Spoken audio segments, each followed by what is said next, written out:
Welcome back to Tools of the Humans, Season 2. This is part 2 of Episode 1, Coach Executive Advisory with Jim Cook. As we learn in part 1, we continue learning about Bill Campbell, about culture, about coaching. This is Tools of the Humans. I am TC, and I will be hosting this episode with Matteo, Basei, Fantolino.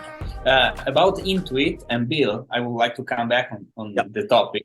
Intuit then starting invest in other companies, right? Like, right. Or not? Well, that's a lot of companies grow, correct. So, okay. So we acquired QuickBooks in 1992. Okay. We went public on Quicken and QuickBooks in 1993. Okay. 6 months after we went public, we then acquired Chipsoft in almost a merger of equals. We were a 400-person company. They were a 400-person company. We were personal finance and QuickBooks accounting software. They were tax software, filing your taxes using software. Okay. We were a $300 million company. They were a $300 million company. So we merged. Okay. Because if you're doing your finances, then you have to do your taxes, and we became a bigger company, right? Perfect. There were several other M&As that happened after that. Yeah, but you were Intuit. It was like Sequoia Capital, as an example of holding company that invest, and then you have different. No, Okay. it's the way companies grow. They either build or buy their revenue. You know, like when you've got the public currency, the stock price, you could use that currency and give away your shares and use your cash generator from the proceeds to make yourself bigger, right? Okay. To buy other products, to buy other companies. Okay. It's definitely a strategy of just mergers and acquisitions in which you buy companies and grow versus building. You keep the name Intuit always as a holding company. And then there are divisions. When I left Intuit in 1996, when I started, we were a one-product company. When I left, we were a 5-business unit, 3,500 employee company. 100 employees, 3,500 employees, one product to several products, several business units. We had the small business unit, which housed the QuickBooks product. We had the personal finance business unit, which housed the Quicken product. We had the tax business unit, which housed taxes. And each of these companies usually grow through business units, then become their own mini Intuits, if you will, their own mini startups. This is the playbook, right? You want to keep small teams. You want to keep big companies operating with small teams. And the way to do that is through structuring organization, focusing on a business unit, focusing on small business customers. A small business customer is not necessarily the same customer as a household personal finance customer, and it's not the same as a tax customer. These customers are different, similar but different, and you just want to just focus on customers and giving products to those customers and having a leader, a CEO of that business unit, if you will, running that. And that's how companies really go from, when I say that you operate differently on stages, that's another stage of growth, is getting into business units and operating them as almost like Sequoia, almost like a VC, but no, a VC business model is different. That's just an invest. I'm going to give you money and I get shares in return, and then I sell those shares whenever. It's more of a banking system than it is growing a company. The reason why accelerators exist, they didn't exist in the 90s much at all. They started in the mid 2000s. Early 2000s. Accelerators really existed in my opinion, and I'd love to hear your opinions, and they still exist, to bring like-minded individuals together to work on common problems. Maybe it's different companies in an incubator, but all these 0 to 20 employee companies, they don't even have create their first product, first revenue. They're incubating, like, how do we solve these ideas and how do we get this company off the ground faster? So that's great. It's like almost like being in a university. Everyone's learning the subject matter. Right? Yeah, everyone's learning it's almost like a university environment where everyone's studying the same subjects and applying different math techniques and talking about how they would solve a problem. So that's getting companies off the ground. Once they're off the ground, incubators don't help that much. Now you got to bring in professional management of people who have done it before to how to like, okay, now let's structure and focus and grow this company. Incubators are like the seed that you plant, but that all seed, this is a tree, that's a flower. Like now we can't treat all plants the same, right? We have to feed different, some like water, some don't like water, right? Some need a lot of water, some don't need a lot. They're all different. Okay, you describe an accelerator or an incubator? I'm not sure I distinguish either. Okay, very good. It was a mix. Accelerator, incubator, it's kind of the same to me. And Bill was doing coaching, participating as a CEO of Intuit, doing actually in the fact. He's a CEO, tried and true operator, a leader of teams with knew how to structure teams, create great cultures, hold people accountable, bring the best out in people through his techniques and several techniques. He's CEO.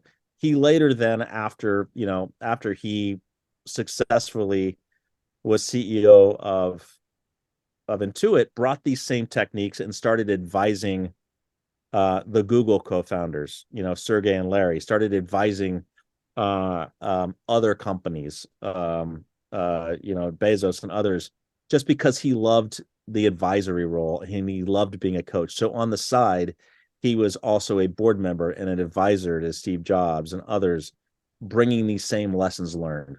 So this concept of I've learned a lot of lessons. I know how to create great teams. I know how to bring the best out in people. I know how to focus people to make them accountable. These were all the lessons that he would teach others, other board members, other CEOs, other young founders. And that's why he became known as the coach, because he just wanted to give back all the lessons he's learned. And that's kind of where my story comes in, is I was on the ground floor of watching this all happen, and I was one of his mentees. And I've watched him coach others, and I watched the power and the influence of lessons learned, and this is how my brain works. And so I've been doing the same thing, giving these same lessons back to anybody who wants to listen and have a practice in it. And I try to bring my 30 years of best of learnings in Silicon Valley and teach these same lessons in a very almost Bill Campbell kind of way, getting very deep, very authentic. What tools was he using? I mean, at Intuit, you passed from few people to a big company. So as you said, companies, when they become so big, you're losing contact with people. But he was a coach. He was coaching people with his role. So now, what was he using? I mean, communication was his, asking. Yeah, it was like two ways. Frameworks. Yeah, he didn't bring a lot of tools or frameworks. It's not use this or use that. It's we need to achieve this goal. How are we going to achieve this goal? What you guys need to figure out what we need to do, who we need to hire, what software we need to buy, but we need to achieve this goal by this date. We need to be better at this portion of the business. He didn't bring any real.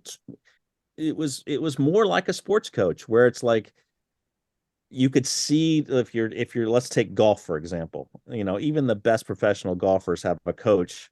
Who the coach can't swing the club as great as Tiger Woods or Dustin or whoever else you want to, but they can see where you're messing up. They can notice that you're not swinging the same way you did before. Hey, it looks to me like your elbow's not here, or you're out of position, or you're swaying your head, or they can point things out to you and say, stay focused, do better, try this, try that. Is that a talent? Is that a talent? Yeah. It's a talent of observation and bringing out the best in people, and challenging them to be better. Is that even a political statement, like a generosity approach to let grow others, or is too much? I mean, in some sports, as golf, as tennis, you have a coach. As rugby, you have a coach, right? But in some other sports, like sailing, you don't have a coach. Or maybe there are other examples of sports you don't have a coach. Like even in the industry of entrepreneurship, sometimes you have an entrepreneur like, I want to keep the money I don't give a fuck about the relationship of the people. I'm not politically correct. I just want to move on. Or a lot of investments companies or investors, traders. I mean, it's not seems like they are ethically fair on the stock market. Not everybody needs a coach, but if you want to build a long-term team and a long-term culture and a long-term company, then you need a set of consistent operating values, a consistent set of principles and a vision that creates a culture. You need a culture. And whether a culture is a company, whether a culture is a religion or a church, all great cultures have a common thread of operating values that when you're in that group, you just have a certain way of working that creates success.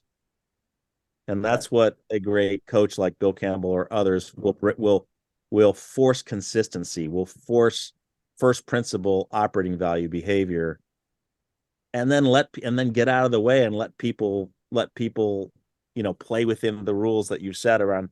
This is what we will and won't do. This is how we operate. This is our principles and how we operate, and then give people the ability to perform.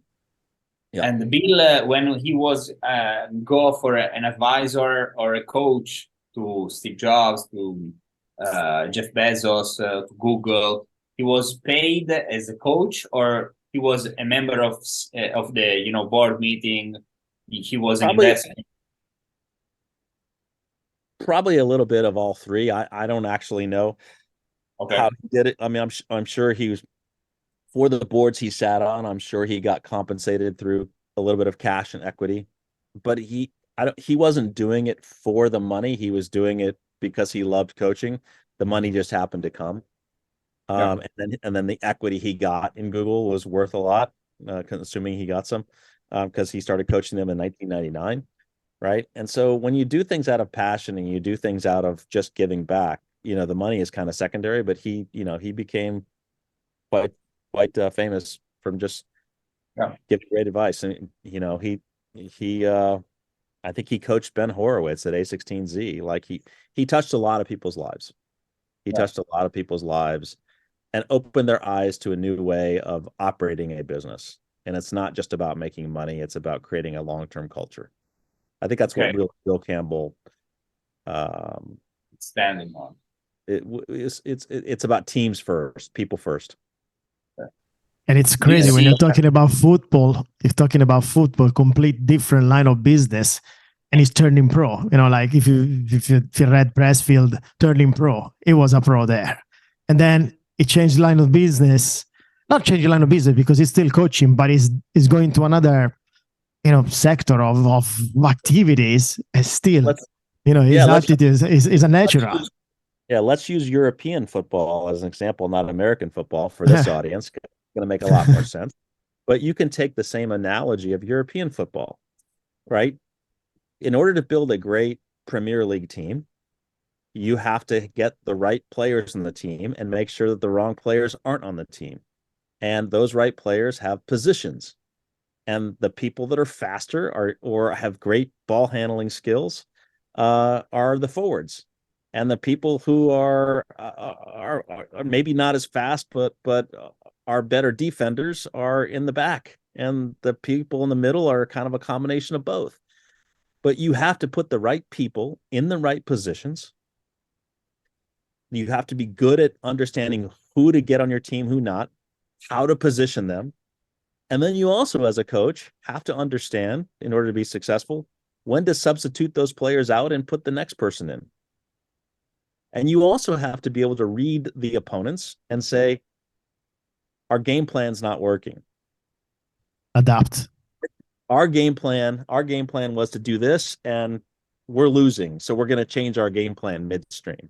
So that's what a coach is doing, all of that, never on the field, but just observing the talent, observing the competition, changing up knowing what talents his players have and don't have, what strategies will work and won't work with the team that he's put on the field or she's put on the field.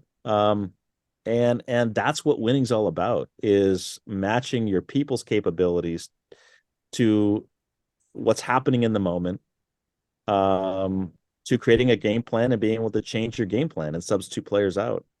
And when those players get down on themselves and start doubting themselves and saying we're losing, is picking them back up and bringing the best out of them, saying, no, stick with it. Keep trying that cross, right? Keep trying that, whatever the play is, like, keep trying it, like it's going to work. And it's cheerleading, a lot of cheerleading and motivating. It's a lot of motivation, influence. There's a lot of factors, psychological factors, that go into being a great team, and a great coach has to manage all of that. What was the main difference, in your opinion, between Bill Campbell and Anthony Robbins, for example? Yeah. So Anthony Robbins can give you frameworks and to give you techniques and say, do this and do that, and you go off and do it on your own. That's a good question. Bill, a great coach like Bill, or a great leader in a business, is a bit more, I would say, intimate. You're working more closely with those teams on a more regular basis. You understand who you're working with. Anthony's more of a guru with a large audience, and coaches like of teams are just, they probably do much of the same thing. We do much of the same thing, just on a smaller scale. Okay. Smaller is tailored. Yeah. Tailored. Yeah. That's the winning, addressing the skills and the capabilities of people, and you value them compared to giving universal rules. This is gonna work. Then you capitalize much more, I think. A better answer probably is Anthony Robbins is more of an individual coach, whereas Bill Campbell and other CEOs are more coaches of teams. And when you coach a team of people, a group of people, it's not just getting the right players on the field. It's not just positioning them well. It's getting them to play with each other well. Yeah. You can put the best Premier League starting strikers on the field, and if they don't pass to each other, you won't win. If they don't run to the position and run to the open spot, because that's and know where to go before the ball's passed, and you won't win. You can put the best all-stars on a team, and that team will lose. Because why? That team doesn't play together as a team. They play as individual all-stars. And so a coach also has to recognize that it's about getting the players to play together and to win as a team and lose as a team, and not just a bunch of all-stars on a field. Was he hard? Was he hard in his communication? Sometimes was he putting pressure on people? No, just clear expectations.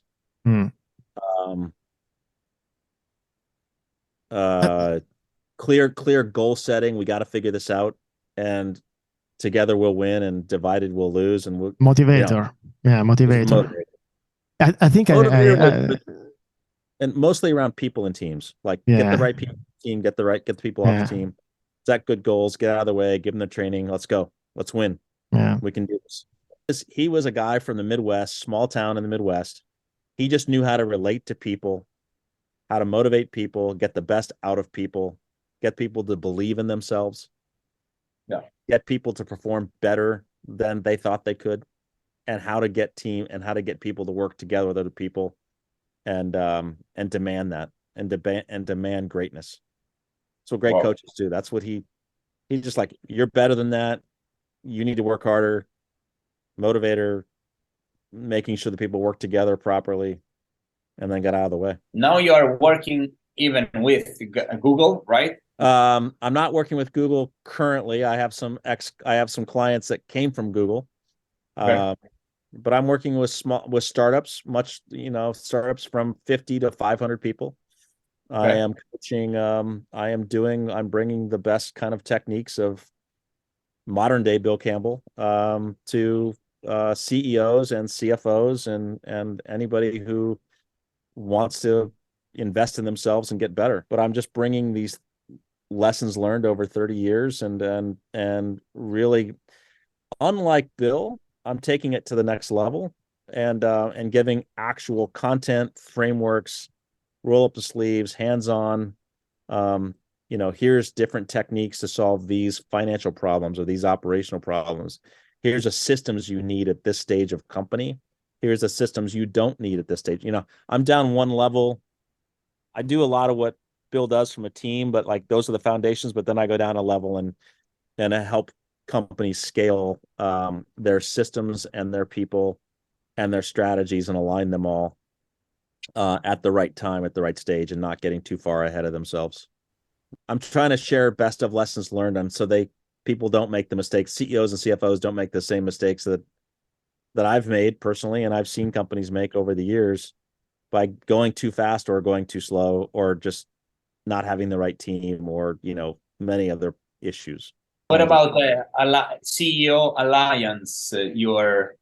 Alliance of CEOs, yeah, that's much of the same thing. These CEOs come together in a group and discuss their biggest issues and they all help each other solve them together. I am a group director, so there's 20 different groups.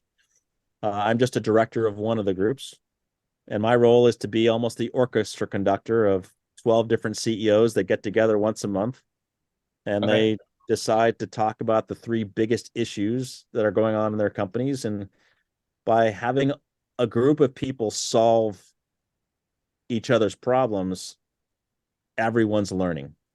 The thing about the Alliance of CEOs, or a community of people solving each other's problems, is that even if it's not my problem or your problem, but I'm helping you solve a problem, everybody is learning through figuring out the problem, and the best ideas win. When you can orchestra conduct best ideas win, a big Bill Campbell, best ideas win is one of his big principles. Like, I want to hear everyone's idea. I want to, even if it's a stupid idea, I want to hear all possibilities. And then I want us to discuss all possibilities, because I just believe that best ideas win, and we need to hear from everyone. This concept of groupthink and there's one way of doing things is just, fundamentally wrong. Learned that from Bill. And then you pick the best idea and you go with it. Are you even an investor, or you're more a coach, an advisor? I'm an advisor and a coach. I'm an advisor, a coach, and an investor in some of these companies. Yes. But primarily my full-time role right now is to be a coach and an advisor, a strategic advisor to a set of clients, and do much of what Bill did in the late 90s, early 2000s. Are those principles universal or they evolve? I believe there are universal principles for building great teams and great companies. And I also know that they evolve. So both. So they're in order to be a great, go from high school to college to pros, there are definite universal fundamental foundations that you need, but then it evolves. Like today in basketball, we have a 3-point shot. We didn't have a 3-point shot in the 1980s. It didn't even exist. You couldn't even make a 3-pointer in the 1980s until that rule came in.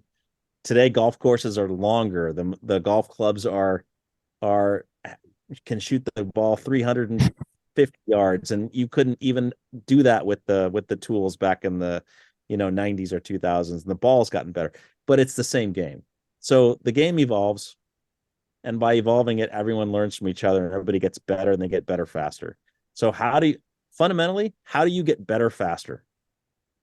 Well, you take all the lessons of the old days, you mix it with all the technologies and capabilities of modern day, and then you have a vision of the future about making, evolving and making your ideas better. You have to, have a future state where we want to be better, and we want to build on the past, and we want to create today to make it better in the future. And then you just keep that flywheel going, because what you're creating now is going to be a lesson for others to learn from, and you'll add it to the mix of lessons learned, and then everyone gets better from learning old lessons, applying new techniques, and challenging each other to be better. That flywheel is definitely required. What is the first step when you started coaching? What was the first thing that you thought, okay, now I'm going to do some coaching? What was your strength at that point? Why would people be interested? right? The question you have to ask is, we have something good to offer. What are we offering? And why is our customer, who's going to be part of this coaching club, like, what's our product and who is our customer? So when you can think about what our product is for the club, and we are the CEO of our product, then what does our customer want out of our product? And how can we best deliver that to them, and then just evolve that product over time? So I think of it in terms of coaching. I think of, what do our customers want? They actually want answers. At first, they come to you, they want content, they want answers. Just tell me how to do this. Tell me how to do that. What they think they want out of a coach is an answer. What they eventually understand is the answers are a dime a dozen. That's the content. They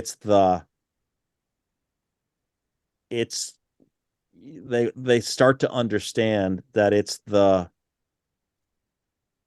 structuring of those. It's how to create a long-lasting culture and a long-lasting company, and how to build great teams and great products. There are many answers to point solutions, but building something is a whole different way of operating. And so when you can get people who want to, I don't know if I'm answering your question, but yeah. I'm taking notes. I'm taking notes. Start with content. Start with great content, but then build a good community of people that learn from each other. When you can get people learning from each other around a central topic, a central theme, that's desperately what people want. They think they want coaching, one-on-one coaching. What they really want is a community of people they trust. They want to trust you. They want to be in a safe place to discuss topics they don't know anything about. They want to admit in a safe place that they don't know, and they want to admit that they want to get better. But that's very difficult for people to do. So when you can create that safety in a small group and everyone's learning from each other, almost in a university-like environment where it's like there are no bad ideas, best ideas win. Let's just really get messy and figure out, how did you solve this problem? If you have 12 people in a room, you'll have 12 different, maybe 6 different ways that people solve the problem. None of them are particularly wrong. None of them are perfectly right, but everyone's learning that, oh, I didn't think about that technique. Oh, maybe I should try that. Oh, that's never going to work in my company. If I tried that in my company, it wouldn't work. Oh man, that's a great idea. I should try that in my company. When you can get people learning from each other, and all you're doing as a coach is moderating that, moderation, that's the gold that people want. They really don't want one-on-one. They want learning, deep learning, and they want to know the best ideas from anywhere they can get it. These groups of people getting together, solving common problems around, and it has to be really moderated well, right? The people don't want to waste their time. They don't want to. The moderator is the person who's running the group director, the moderator, the person that keeps the meeting running, keeps it focused, is a critical role in these communities of people. Now, I answer that in coaching. You can have one-on-one coaching, and you can do that too, right? So you don't need all that for one-on-one coaching. But for one-on-one coaching, it's more of, okay, I'm going to, share with you my best of lessons learned.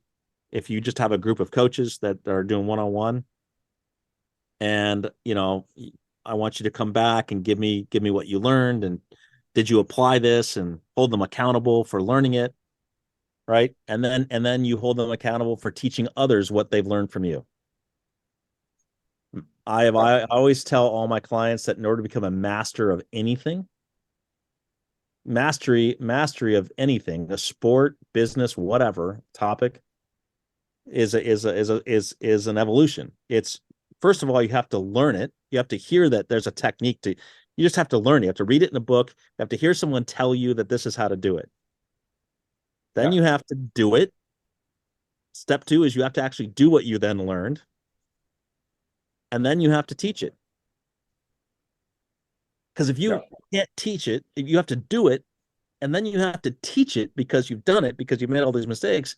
And until you've gone through those 3 steps, you're not actually a master of anything, because I will guarantee you that when you try to teach somebody what you think you know, pilot, Yeah, if it's you lost try in to teach translation. somebody what you think you know, you end up learning that you didn't know exactly as much as you thought you did. And you're actually learning by teaching. Yeah. And when you then, and only then, do you become a master, when you teach somebody else. That's an approach to anything. It's an approach for anything. Okay. For any coach. You're not... what book you can suggest to us? What's your best books? I don't know. On what topic? On coaching, or just yeah, I'm not sure there's great books on coaching, but oh man, we can trade some emails. I've got a whole list of books. Okay. Definitely. I've got a whole library of books. It's like which one is your favorite kid? I probably buy 2 books a week, and okay, so you are a good reader. You read a lot. Oh yeah, I want to read what everybody else is doing, right? I want to read how everybody else presents their information. What's the best way to present information? I mean, the books are your content. So go back to my content plus community is the foundational layer for great coaching. Books are your content. How do you create community around that content? Well, this is what people do in book clubs. They take one of the books and they say, let's take Simon Sinek's book, or let's take this other book. Let's take Patrick Lencioni's book, 5 Dysfunctions of a Team, if you've probably read that. And let's talk about it, how you apply this in your company. It's taking the content and talking about, have you applied it? When you applied it, did it work? What did you learn? It's only then, when you storytell that you've actually used what you've learned and you've actually tried it, do you actually learn something. It's not just the content. I can read it all I want. Until I do it, I'm not going to actually understand how it actually works or process it. And not until I actually then tell people, hey, I tried this. I read it in this book and I tried it. Yeah, this kind of worked. This kind of didn't. Yeah, it didn't. Yeah, I had this, and then all of a sudden shared storytelling. And then people are like, oh, well, next time I try it, we're going to try this differently. I'm going to improve it next time. And then everyone, back to your point, Tommaso, keeps getting better because you keep evolving what you're learning together as a group. And teaching kids these days is different than teaching when I grew up. You have to present that with video and maybe with short clips. Books, what are books? We don't learn with books. We learn with videos. How does your student learn these days? What's going to engage them? What's going to turn them off? Right? Pilot training, videos. CBTs, right? Computer-based training. Brian that is talking to them, showing videos. And in the old days, it wasn't that. It was oh my god, give them the stick and try not to crash. Yeah, there you go. Right. And so you have to teach differently, right? Yeah. And with the new techniques, with the simulators, hey, it's safe to crash. There's safety with a simulator because you don't actually crash.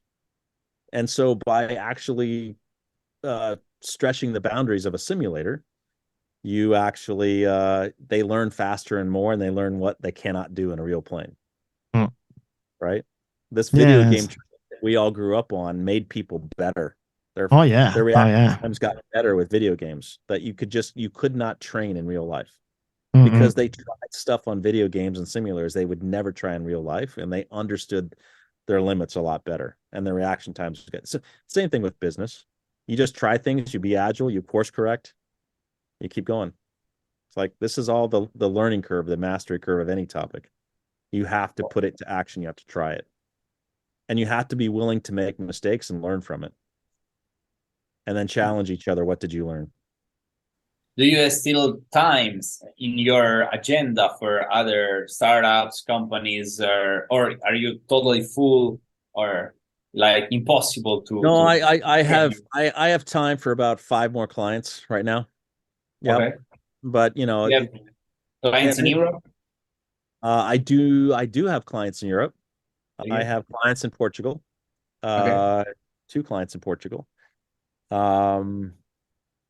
Got one in Switzerland, or at least based in Switzerland. It's amazing. It's amazing what Zoom has done where that never would have happened before with coaching. Coaching is usually a one-on-one sport.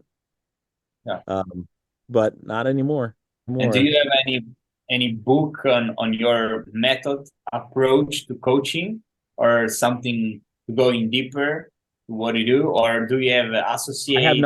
I have not written a book yet, but everyone tells me I need to. But yes, I've not written it yet. I mean, maybe there's someday I'll have to write a book. Too many things to write. Well, it is interesting. I am developing I have developed 12 core modules, what I call modules, because after you've coached, I've been doing this, basically started with just giving back because it was my passion, for about 3 or 4 years now. But the same problems tend to come up over and over again across 12, 15 different clients. And they're almost now starting to be predictable by stage. At this stage, I know you're going to develop this problem sooner or later.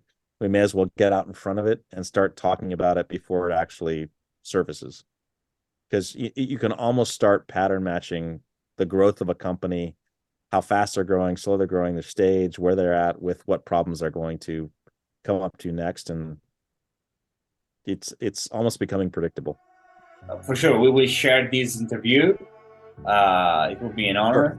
All right. Well, let's stay close. Let's have another conversation at some point. I'm happy to share, so you guys could pass it along. Very grateful. Thank you. Thank you very so much for the time.